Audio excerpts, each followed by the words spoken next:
best practices and key takeaways. We'll also touch on a few category insights. We'll look at how we can help. And then at the end, we can also go through some questions.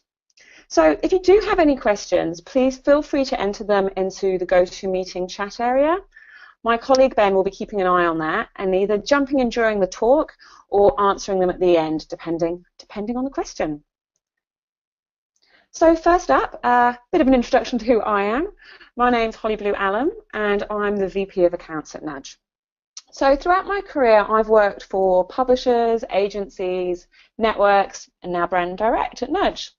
And so at each place, I specialised in content, either selling it at publishers and networks like Vice and Protein, or running native campaigns at an agency for my clients. This has given me a real understanding of the struggles of native content for all levels. And now I specialise in native at Nudge, where I look after sales and account success. So, first up, who's Nudge and why should we even be talking about native content? So Nudge is the first analytics platform that's been built for native content. And our background is actually an agency background. So Ben Young, who's the CEO of Nudge, he co-founded a full-service digital marketing agency in New Zealand. And we were running native content campaigns for our clients. So clients like Bean Global, so the Jim Beam brands, Mondelez, Cadbury, Sour Patch, and so on. And we were really excited about native content. It was a new digital space for us to get into for advertising for our clients. And being a digital agency, we'd always really prided ourselves on proving the ROI of campaigns. And what we found was, we worked with the publishers, we created these beautiful pieces of content, we were super excited, the clients were super excited, and then, we got the results back, and not that it performed badly, we just didn't know how it performed, because some publishers would provide us great in-depth reports, but the metrics would be slightly different to another publishers. And so when you're at that agency level, you're running campaigns across multiple sites, it was a real struggle to actually be able to prove the success of a campaign. And with that in mind, we started Nudge.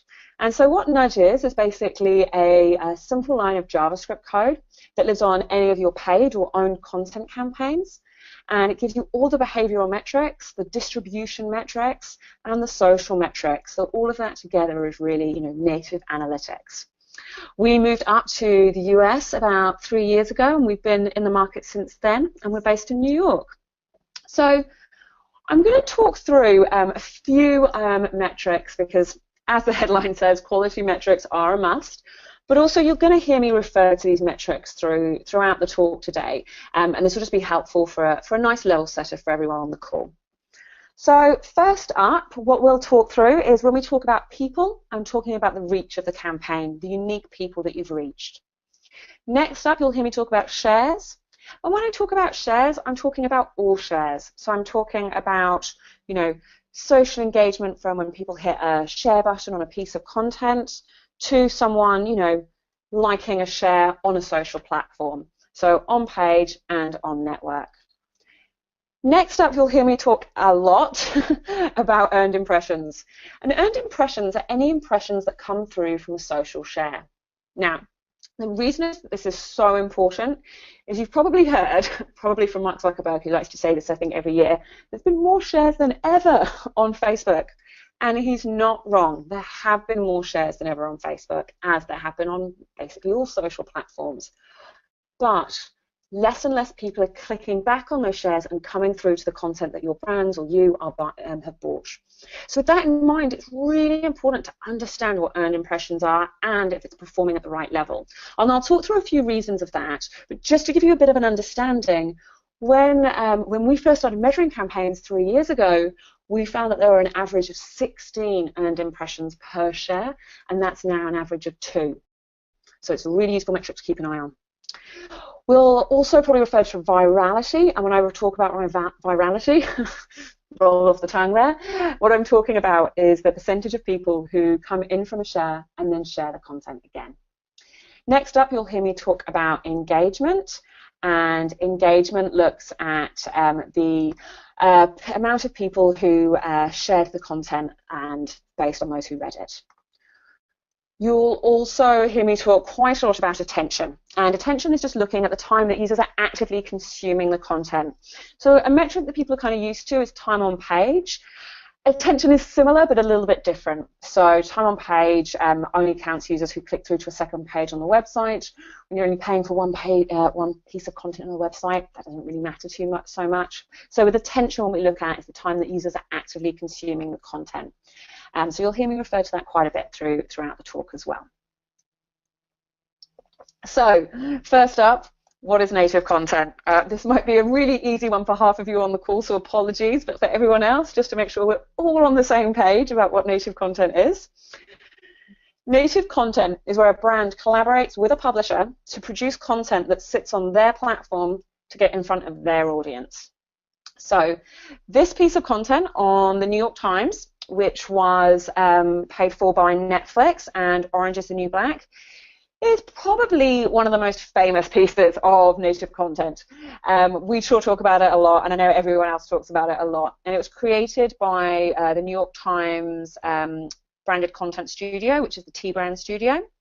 And this is a really great starting point, as you know, I'm not sure if everyone's familiar with Orange is the New Black, but it's a TV show, family TV show on Netflix about female prisoners.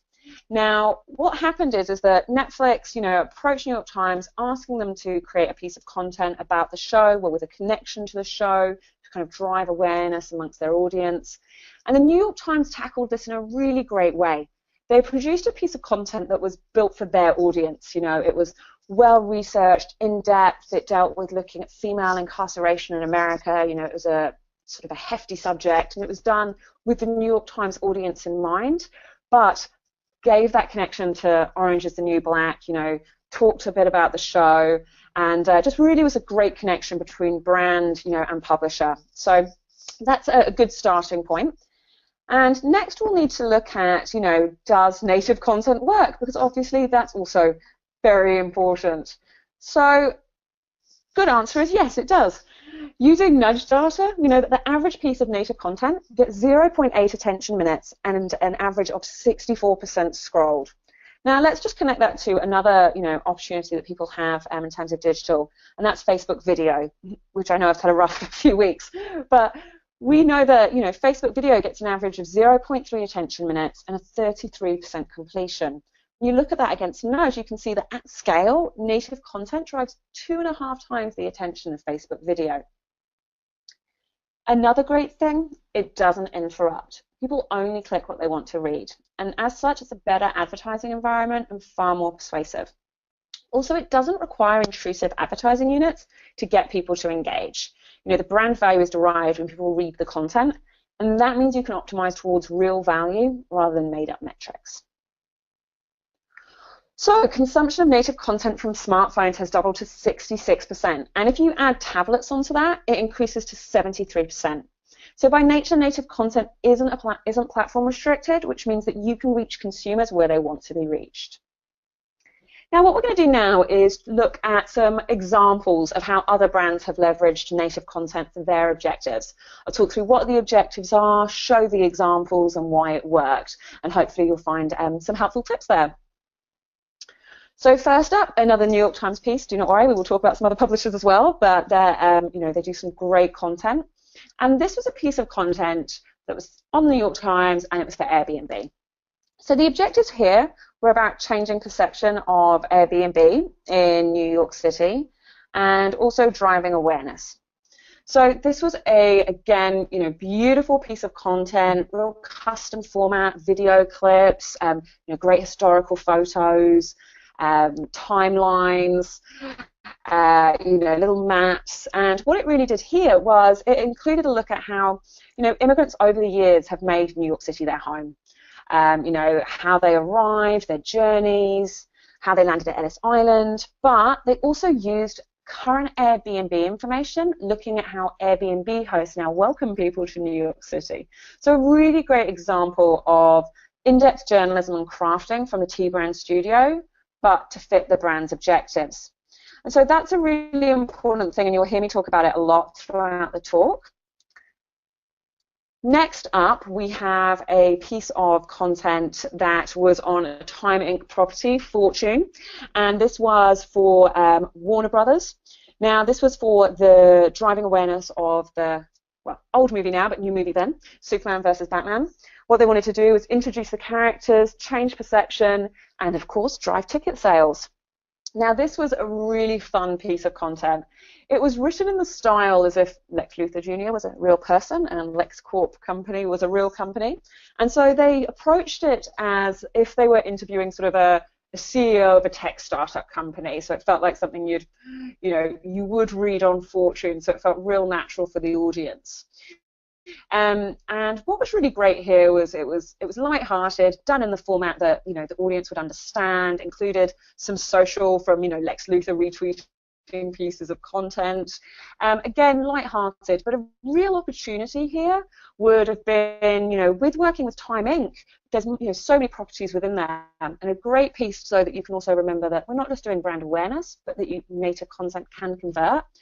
Would have been, if they produced native content across all of the different sites, and that anytime anyone shared the piece of content, they could have added a cookie to them so that when the movie was released, 2 or 3 days before the movie was released, they could have retargeted them with banners and pre-rolls to drive sales. So a nice way of bringing people into the content and then converting them at the end.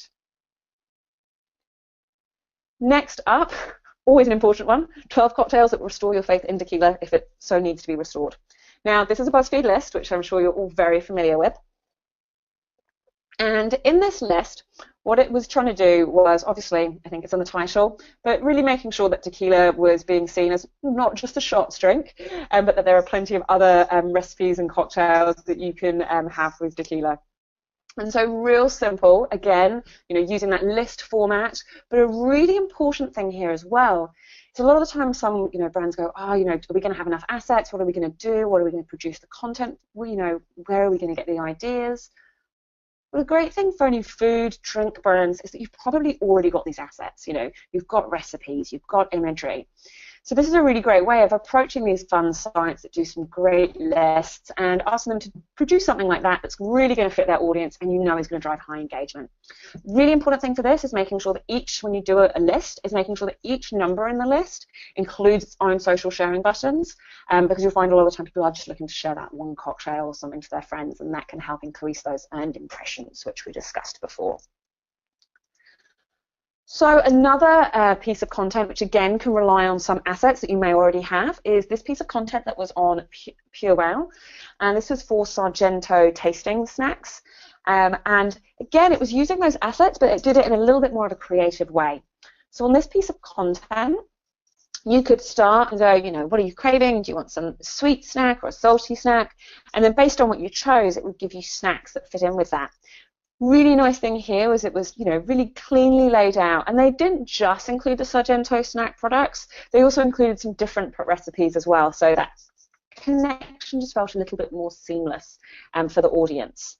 Again, as we can see here, they've got these little pin recipes for each one, and just a nice piece of content that got the objectives of educating on the new Sargento snacks, which include sort of sweet and salty snacks that you can get in the supermarket, but also just sort of elevating it a bit for the Pure Wow audience. So this piece of content is, Ben has probably heard me talk about a million times because it's one of my favorite pieces of content, and this was a collaboration between Refinery 29 and Puma, and it was called the 30-Day Challenge that will transform your body. Now, the objectives here were around driving consideration with the Refinery 29 audience, introducing the audience to the new Puma collection, and driving sales of the new collection. So I think you'll agree it had quite a few jobs to do there, and it was done really well. So the piece of content, they allowed was Puma to be integral to it, and it was a great fit with the brand and the publisher's audience, and it also included Shop Now functionality. Now, this isn't something we see a lot of in native content, but we definitely think this is a underutilized opportunity. Branded content doesn't just have to be about changing the brand perception. When it's done in the right format, with the right publisher fit, it can be about converting readers to buyers immediately. Now, also, this piece of content was useful to the audience. It included a 30-day exercise guide, visuals of the exercises listed, the clothes you should be wearing whilst doing it, and you could then shop the looks within the article. So rather than just having the little text links, which you can see for some of the other products, for any of the Puma products, it was that really nice crafted shop now buttons, really driving users through to that. And so they really linked all aspects here and created a great piece of content for the Refinery 29 audience. Now, next up, we have the Ultimate Guide to Cognac. Now, this was a post for Remy Martin on Thrillist. And here it was really about driving consideration with the Thrillist audience and educating the demographic on cognac and cocktail recipes, as cognac is seen as a slightly older, an older drink. It was a great piece of content that shows how you can take info from the brand, with the publisher's tone to create, a well-crafted piece of content, which included Cognac 101, a bit of a history of the drink, some great cocktail recipes, and it gave the Thrillist audience an introduction to the alcohol and on how they should be drinking it. So this is another piece you've probably seen. It was definitely doing the rounds. This was another Netflix piece. Netflix are clearly doing some incredible work with native content. And this was for the show Narcos, which is about Pablo Escobar. If anyone hasn't seen it, I can definitely recommend it. It's very good. And this was a piece called Cocainenomics, and it ran on Wall Street Journal. And it was really about the economics of the cocaine industry and how it really transformed basically the drug business, if you will. It looks at the history of Pablo Escobar. It looks at timelines. It includes visuals from the Narcos show, nice little reminders of that. It includes little video clips as well. So again, that great reminder of the show and connection. And it looks at things like maps and logistics. And at the end, you can also test your knowledge as well. And those little reminders just throughout make the connection with the show feel natural, but also leave you knowing, what the show is about and why you should be watching it. Again, a great example of producing the kind of content for the publisher's audience. Looking at the economics of something really here for the Wall Street Journal audience was a great fit. So another piece of content more in line with sort of that Puma and maybe a little bit of that Pure Wow piece that we saw before with the Sargento snacks. This was part of Pure Wow's back-to-school shopping survival guide, and it was called What College Looks Like in 2016. Now, the nice thing about this audience was about this piece of content actually, was they actually managed to appeal to students about to start at college, and also the parents of the students, sorry. So that, it kind of appealed to both people there, the students who are going and the people who are probably buying them, the stuff as well. And so it includes some great social sharing, sponsored by IKEA, and it included visuals of how these products would look, and then again, like that Puma piece, those great little shop the looks directly there. And this had some visuals showing how your room's going to look, making things seem really modern and fresh, and then just going straight through to that conversion point. So, driving awareness that IKEA is a great place to stock up on everything before you head back to school, and also that you can do it online and just drive that conversion as well. So we've looked through some examples, but let's look at some best practices that are really important for you when running the campaigns. Now, we've been measuring campaigns for 3 years, so these are not all the best practices, but hopefully this will give you a bit of an understanding about how you can improve those campaigns. So first up, we have get the right publisher fit. Seems kind of obvious, but it's definitely something that doesn't always happen. So really important thing here is to remember the publisher know their audience. They've been producing content for them for quite some time. So you should trust them, give them room to deliver the best content at the intersection of your audience. Now, with that in mind, I'll talk through a few of the different pieces of content we normally see. First up, native content. All the examples that I just showed you, those were native content pieces. There are two other things that sometimes get sort of mixed in with that, and one of them is sponsoring a piece of content. It doesn't really have anything to do with your brand, but kind of hoping maybe some of that sort of rubs off on your brand and that connection's there. A lot of the time, that feels really forced and doesn't really feel, genuine, so the audience is probably not going to really resonate with that so much. And then the flip side of that is when people produce advertorials, which, this brand's so great, and that's basically all they talk about the brand, and there's no connection there to the audience. That's really wrong there. You're either you're kind of falling too much into the your brand little pool or too much into, the publisher's audience. Because what you really need is, that piece that fits within your brand, their audience, and the publisher's tone. So some good examples of that on what we just went through was Refinery 29 piece for Puma. It did the Puma job. It sold the product. It educated them on the new collection. But it was useful to the audience and was done in that light, fun-hearted, female sort of tone that Refinery 29 audience is so great at. Another good example there would be the piece of content we saw for the Sargento snacks, Pure Wow. They do a lot of food. They did it in the right way for the audience. And the same with the Wall Street Journal Narcos piece we saw as well. So really important to have that. Now with that in mind, I know it sounds like I'm slightly going against what I said on the previous slide, but it's really essential to make the brand integral. So good rule of thumb here is that the story shouldn't be able to exist without the brand being present. It should feel super natural for the end consumer to make the connection to the brand. Now, Dan Greenberg from Sherta always had a quote, I think an ad week, maybe last year, that I thought was really great. And that was the best sponsored content is if you were to take the brand out of it, it would make no sense. The more product focused it is, the better it is to the user. Now, I do have a slight note on that, and that goes back to what I was saying before.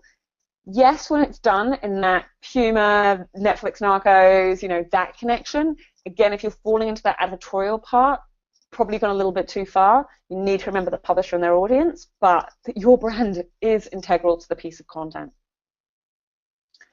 So long-form content. Now we find that a lot of people are quite afraid to make long native content. They're like, we don't want them to get bored and leave.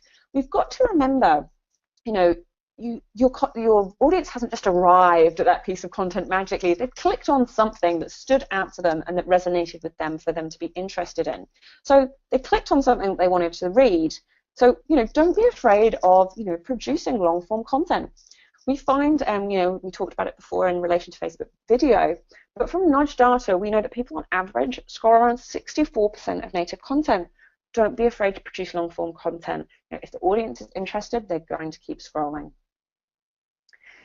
This seems like a really obvious one, but you would be surprised how often it doesn't happen. Before you start these campaigns, you need to be setting the KPIs, and you're going to want to validate a few things. First up, audience reach. Did you reach a significant portion of the audience? And what was the quality of the campaign reach?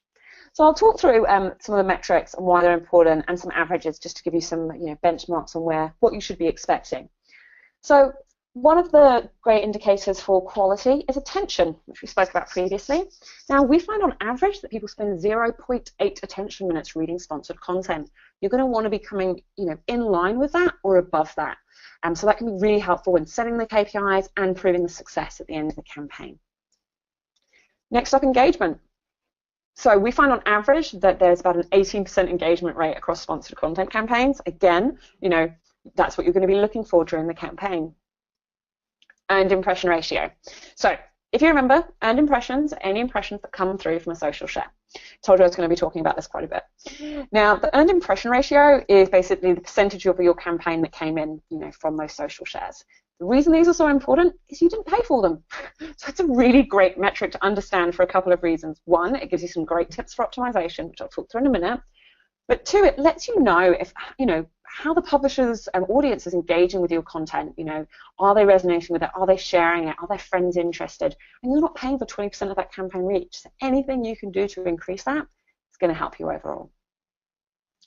Conversions. Native content can convert. It's not just about brand awareness.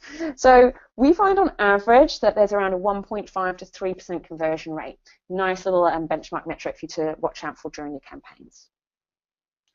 And so with that in mind, benchmarks are basically the best way to understand value against content, campaigns, until some industry-specific norms are established.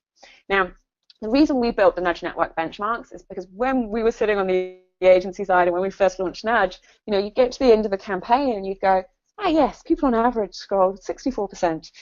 And the client would say to you, is that good? Is that bad? It's just a number. So what we do within the Nudge benchmarks is we pull averages across all Nudge measured campaigns, and then we pull averages across each category as well. So, food and drink, technology, auto, and so on, which can be really helpful with setting KPIs and proving the success of the campaign. And whether you're using our benchmarks or your internal benchmarks, this is a great way to actually, understand the success of the campaign. So we talked about, I mentioned before that native content can convert. A really good example of this is actually a partnership that we did with The Atlantic. And they were working with a healthcare brand. And the healthcare brand had bought 30 pieces of content across the Atlantic. So obviously quite a significant investment.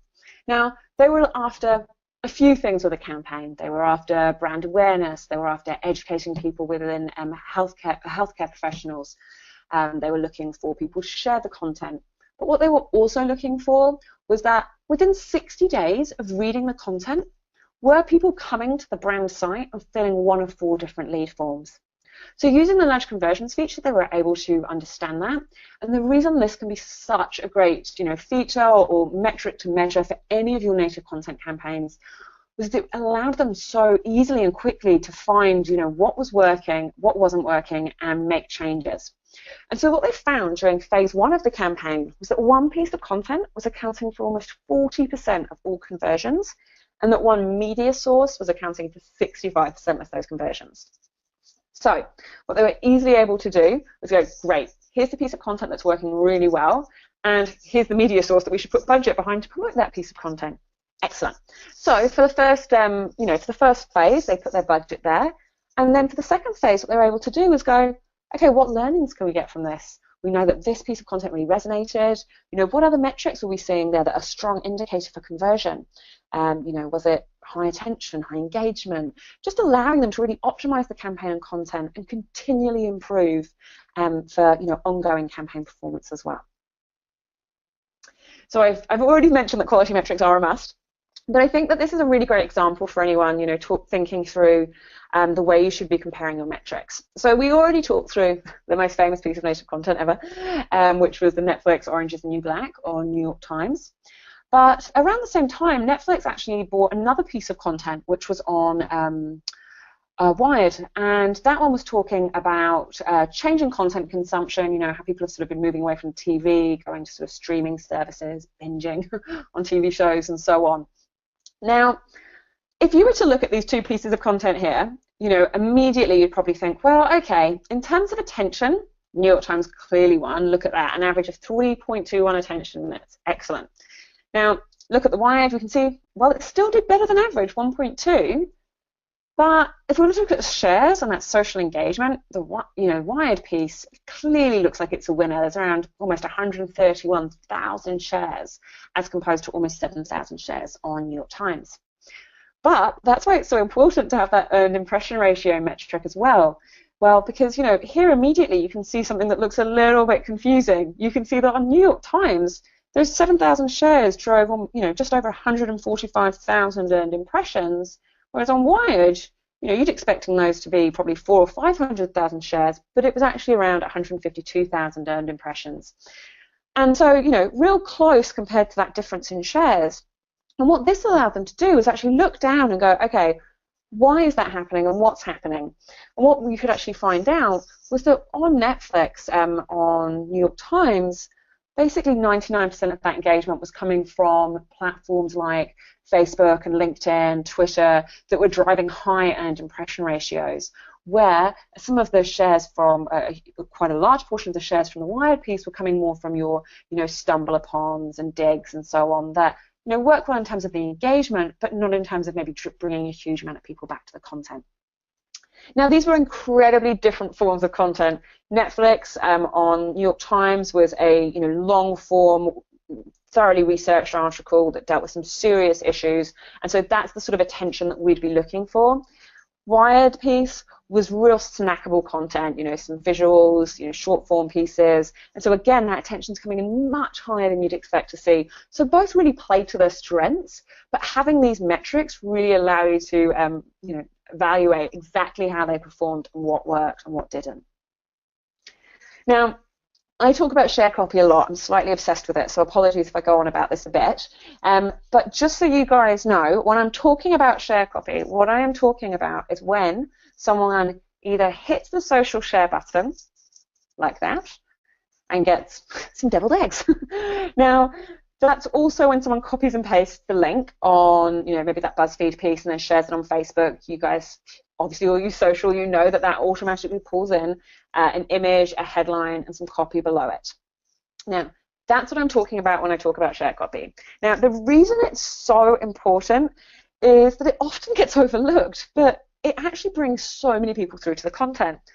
And there is a bit of a story. I always sort of refer to it as the brown M&M of paid content. And for the life of me now, I can't remember what rock band it was. I want to say Led Zeppelin, but I know I'm wrong. But basically, if anyone knows, they can please feel free to put it in the question box. But there was this rock band that any time before they went on stage, they'd have a rider that would basically say, these are all the things we want done, and make sure there's no brown candy, otherwise we won't go on stage. And then one time, I think it was Van Halen, there you go. One time when they went to about to perform, they found that there was brown M&Ms in their room, and so they didn't go on stage and didn't perform.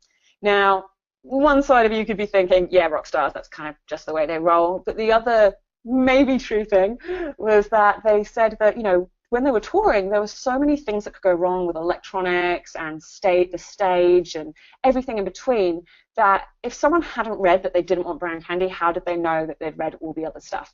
Now, whether or not you believe that, I do like the story behind it, and it's sort of integral to share copy.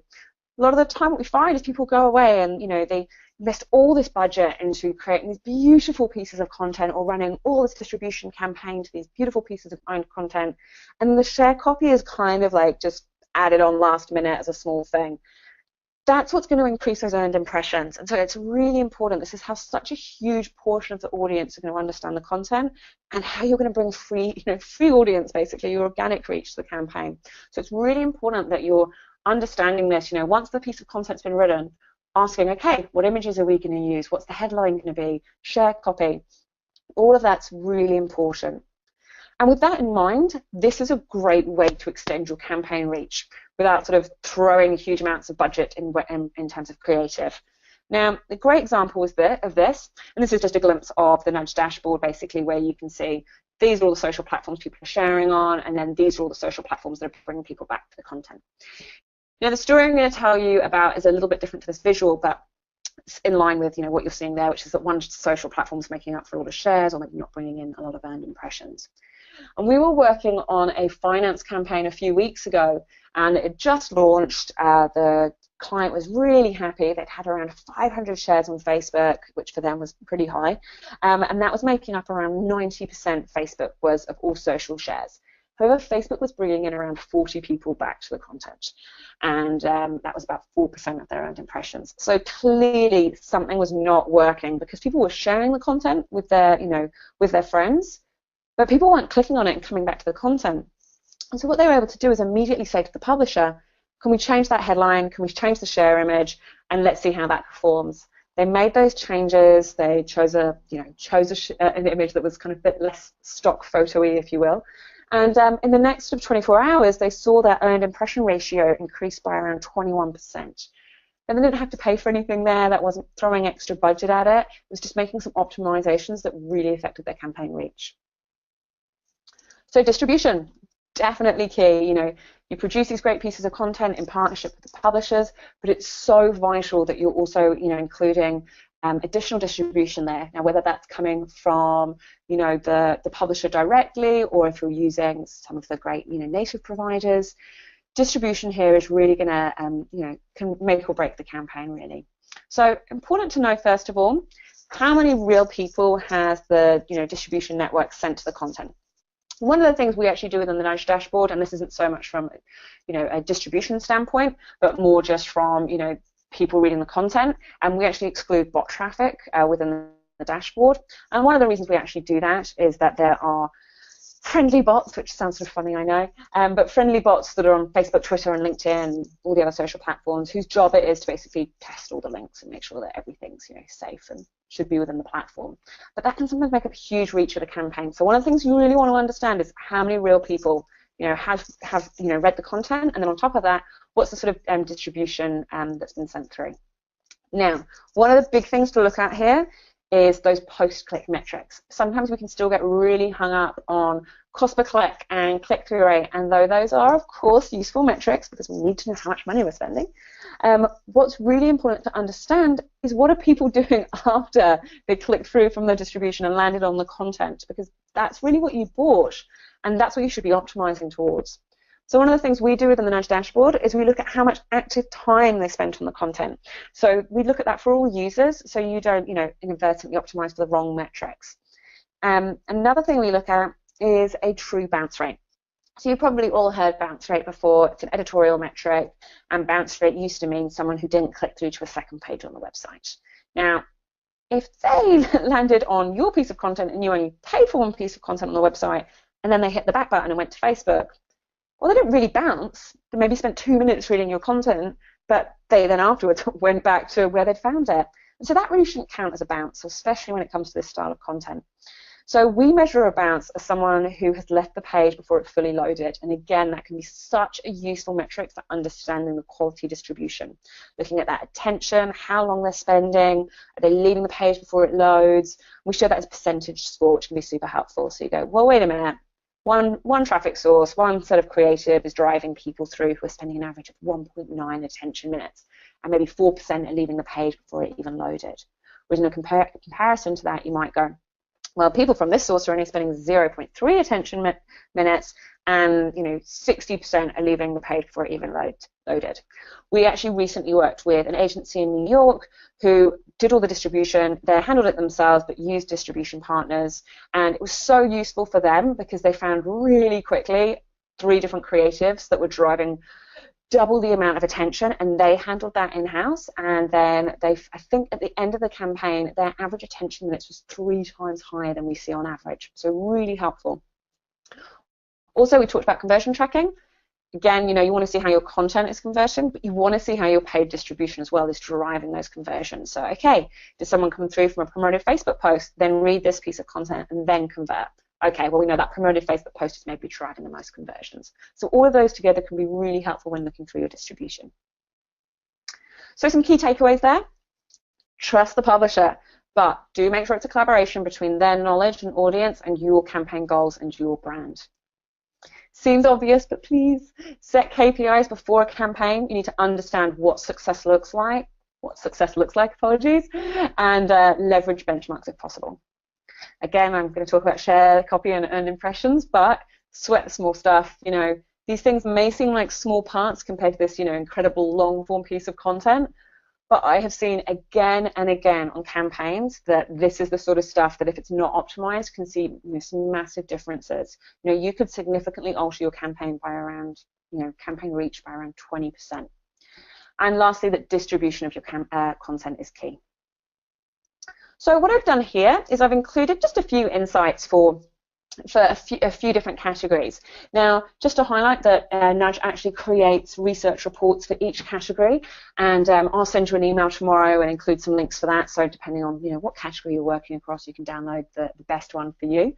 And within these, what we look at is the top content formats, what social networks are the best, for high engagement, high-end impressions for each category, publishers that you should be working with, and so on. But just a couple of highlights here. For auto, we actually find that custom features and lists are the most engaging formats, and that videos are the least engaging format within that category. However, if you do a video with an article together, that drove much higher engagement. Also, that BuzzFeed, New York Times, and Elite Daily were the top publishers for the category, and Facebook was where we saw the most social engagement. Travel. So here we found that sponsored articles in a list format was a top performer for the travel category. I'm not sure that's incredibly shocking, but we all know that works really well. One of the things we find sometimes with travel clients is they focus a little bit too much on engagement. Now, that's not to say that engagement isn't super important. You should be expecting to see high social shares. But especially if you're looking for conversions, for people to go back and visit that brand site and maybe request an e-newsletter or some sort of booklet from the company, you need to focus on attention metrics as well, because that can be a really strong indicator for conversion. And some of the top publishers are Huffington Post, Matador, BuzzFeed, Mashable, and so on. A few insights for any alcohol brands. Custom features and articles are the best content formats for engagement and attention. Huffington Post, Hearst Digital, Vice were some of the top publishers. We talked through this before when we talked about the BuzzFeed piece with the Tequila brand, but make sure that each image or list number can be shared individually. You're going to increase engagement and earned impressions. And another thing to remember as well is, well, when you download the research reports, you'll see that some social platforms are really great for driving high engagement, like Pinterest, for example, but they're not necessarily going to bring a lot of people back to the content just due to the nature of the platform and the way people use it. So think about all those things whilst you're planning out the campaign. Food and drink, custom features and lists, which definitely are two of the most popular formats across most categories. Video, again, underperforming. Easy sharing, really important within the category, and that Facebook is the top social platform. Stumble upon what we found that, for technology, we actually found that technology campaigns really still rely on Stumble Upon over a lot of the more sort of organic social platforms, showing that the category does still rely on paid engagement, and that it's a great way for seeding content as well, but you should be making sure that any publishers that you're working with, you're looking at where they get their high engagement from.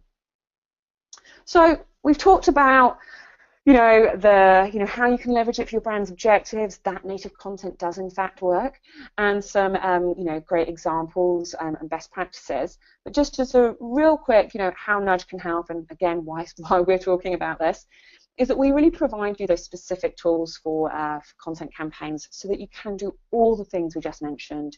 You can understand how many people are reading the content, how much attention they're spending on it at a campaign and content level, and all those other great behavioral metrics, the distribution. We also look at those benchmarks because that's how you're going to be able to a lot of the time prove that success of the campaign. We also have an insights tab, and the reason we do that is a lot of the time what you'll find is that analytics can be a bit of an intense world, and that you get lots of Excel spreadsheets, but that's not always great when you're just like, look, that's great, but I want to know how this campaign performed, what I should have done better, and what I can do next time. So we have this tab that's really just about data storytelling, so that it kind of just gives you the information that you need. Attribution, we talked through that Atlantic example. That's where you can measure conversions up to 60 days later, and tie it all back to the pieces of content and the media formats. Also, for any of those guys that are sort of looking at that next level, all of our metrics are available individually via API, which means that you can pull in our metrics alongside your own data into your own dashboard, and that we also have partners within the native space as well. We've worked across quite a few campaigns in the last 3 years, so we've worked really hard to make sure that it's a real seamless, installation for any partners. We've worked with, some of the big publishers like Atlantic, BuzzFeed, Mashable. We've worked with regional sites. We've also worked with influencer networks and bloggers, so it's nice and easy for everyone involved. So we've talked through what native content is, why it works, how you can leverage it for your brand's objectives. Also talk some best practices and key takeaways, and how Nudge can help. Now, what I will do, tomorrow morning is I'm going to send everyone who attended an email with the presentation. I'll also include links to research reports and case studies, so you can kind of deep dive a bit more into the areas that you're interested in. But Ben, were there any questions from the audience? Thanks, Holly. So, first question: how do you see campaigns differing by device? Like, is there a significant difference between mobile and desktop? Sure. So yes and no, really depending on the style of the campaign. But one thing that we're definitely seeing a huge amount of now is the difference in attention. This is something that we've seen across quite a range of campaigns. Some manage to not have this happen, but that, mobile consumption is increasing, and that the mobile users are probably spending less attention on the content. And so that can be really helpful, to be able to split out that by device, that you can go, okay, well, attention's an objective for the campaign, and we can see that mobile users are bringing down our overall attention. You can run some more distribution to desktop platforms to increase that overall attention. That's something that I'd say we see, a common thing we see across campaigns looking at those devices. Excellent. There was one other. How detrimental can bad share copy impact a campaign? Yeah, it could. You could be losing 20% of your campaign reach that you could be having, basically. So It's really important. I know I've said it about a million times, apologies everybody, but it can make a big difference. That's 20% of a campaign reach that you could just be adding on there. And think about the way you discover content. I hope everybody's the same as me. And when they first wake up in the morning, they scroll through, Facebook, Twitter, LinkedIn, you might look at a Vice article on Facebook or see sort of a business article that you like on LinkedIn. If that doesn't capture you immediately, think about how quickly you are on your phone scrolling through that content. If it doesn't capture you, if that image and that headline doesn't stand out, you're not going to click on it. And so that's basically affecting that organic reach of the campaign, which is so vital, especially with the way people consume content these days. But remember, when you're doing any promotion of that content as well, you are sharing the exact same image and headline. And so there's no point sort of hurting your social spend, with that in mind. Cool, that was it. I didn't see anything else. Hang on, we've got one more. What is the advantage of doing native direct with the publisher versus buying through a DSP?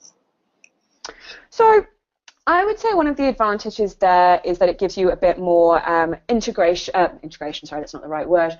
It gives you a bit more control and partnership where you can really, understand about the audience goals, you can, understand about the audience, the campaign goals, and kind of create a piece of content more in partnership with the publisher. That can be really helpful.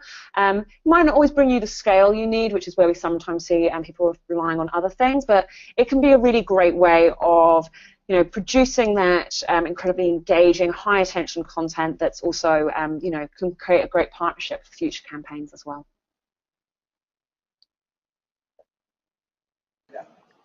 Cool, and there's another one which just popped through. When working with a publisher on content, who pays to create it? And I guess the question there is, how are these deals structured? If I am Puma and I've gone to Refinery 29, what does that look like? Sure. So obviously probably went through the agency and the basically went with the campaign goals and objectives of, hey, we've got this new collection, we're really looking to make sure that we're driving awareness, we want to look at conversions as well, putting that all down to the publisher, and the publisher coming back with ideas and proposals. And that's also the really important part is, don't just kind of go, yeah, Refinery 29, that's the right fit. You want to be sending these RFPs out to as many publishers as possible so that you can get those ideas back to find which is going to be the right fit, and really looking through all of their metrics around what they expect on average, and remember to ask that, what should you be getting for this campaign? And then that cost, obviously comes through from the brand and the agency. Excellent. So just to clarify, the brand pays the publisher to create the content, correct? Yes. Perfect. Okay, next question. All coming in. This is a great one. Any advice on how to convince clients to give better content? And so I'll kind of lead into this.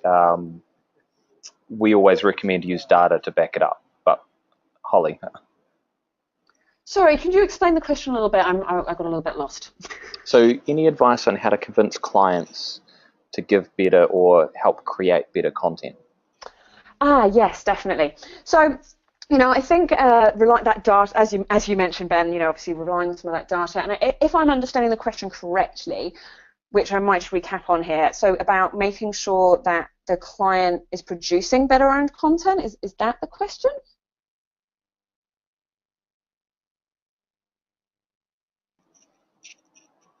I will shift on.